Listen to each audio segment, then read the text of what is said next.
Instagramni bepulga o'rgatyapman va bugun bizning ikkinchi darsimizda bugun shu ko'rinishdagi profillarni upakovka va chiroyli qilib, estetik qilib, obloshka qilishni o'rganamiz. Sig'magan darsni kanalimga joylab qo'yaman Telegramga.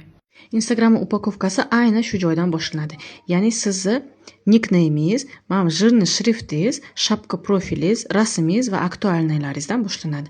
Profilingiz nima haqida bo'lsa, nikneymingizga xuddi shu narsani yozing. Menda Shahzoda Stories, ya'ni istoriya reelslar haqida mani blogim.